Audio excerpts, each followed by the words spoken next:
Hey everybody, it's Master Gallengeist here, bringing you my review of Avengers Free Comic Book Day.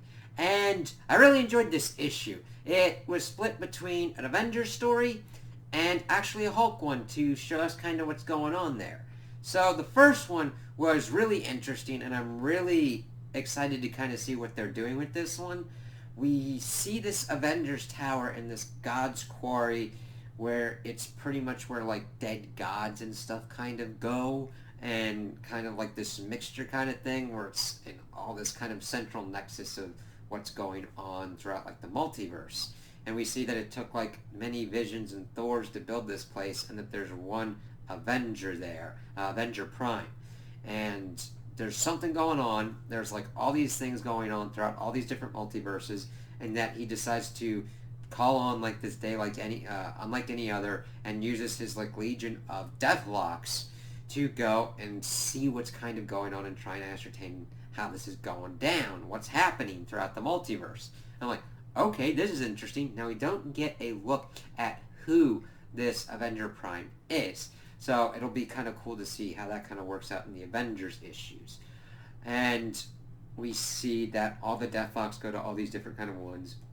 One goes to this Atlantean one. And it was interesting to see that, because evidently this was the most peaceful one, because everybody was in harmony. And we see like a Namor kind of Captain America hybrid. We see this kind of Thor Atlantean, this Hulk shark kind of one, a deep sea diving kind of Iron Man, and a blue kind of Atlantean woman kind of Doctor Strange going on. But it's kind of cool that evidently that was supposed to work out well. The Deathlock comes in and pretty much gets attacked by like a crazy ass Wolverine. It's like, I don't know what's going on, but this is not good. And pretty much gets hit down. Everything's kind of on fire. A Ghost Rider's head rolls at him. And it's like, dude, you might want to leave. And then he like blows up, and we find that like these group is trying to figure out what's going on with him.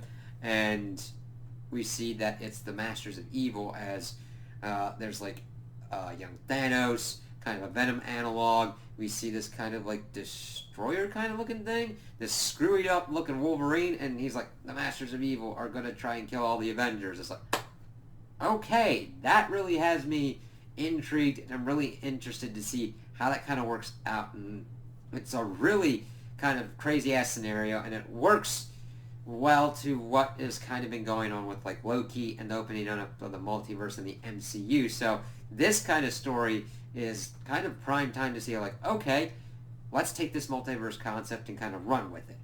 Now granted, it does have some similarities to like what we've heard with like incursions with previous kind of things going on, but some things kind of like take this you kind of copy some things with certain things going on with like the multiverse. So I'm intrigued to see how different this is, but if it kind of goes copy style, I'll keep an eye for that.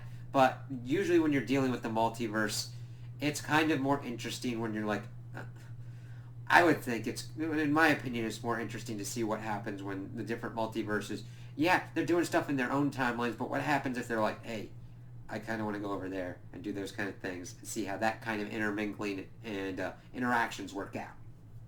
So that has an interesting setup, and I'm like, ooh, okay. We shift over to the Hulk, and we see that he decides to fuck with MODOK and AIM because he wants to go to space. Because evidently Banner wanted to be an astronaut as a kid, and he's tired of being a monster on Earth, and tired of all this stuff. It's really interesting to see this concept, because at first we'd seen like the Illuminati be like, screw the Hulk, shot him on the space, War Hulk, all that kind of shit.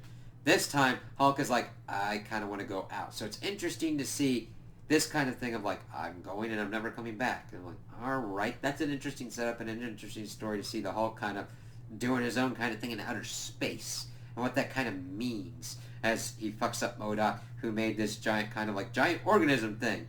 Essentially kind of like a Hulkbuster kind of big beefy thing that's like, I'ma fuck some shit up. But the Hulk's like, I am the thing that fucks shit up. And fucks his shit up. So, I'm like, alright, that's an interesting place to put the Hulk. I mean, I've heard a lot of stuff of what's been going on with the current Hulk run, and it's like really kind of good stuff. Even though I haven't been reading it and buying it and everything, I'm like, yeah, they're doing some good stuff over there. Definitely interesting kind of stuff. And it's I was wondering what they were going to do to, like, end that run and then where they were going to go from there. I'm like, alright, let's see how this kind of fits in and how that's going to shake some stuff up, like, on Earth and also in space. So these have some pretty cool stuff that I'm looking forward to seeing how their effects kind of shake up what's going on in the comics. So those are my opinions on the issue. Tell me what you guys think in the comments below. If you liked it, if you didn't like it, if you agree with me, if you disagree with me. Also like and subscribe, and I hope you have a good day.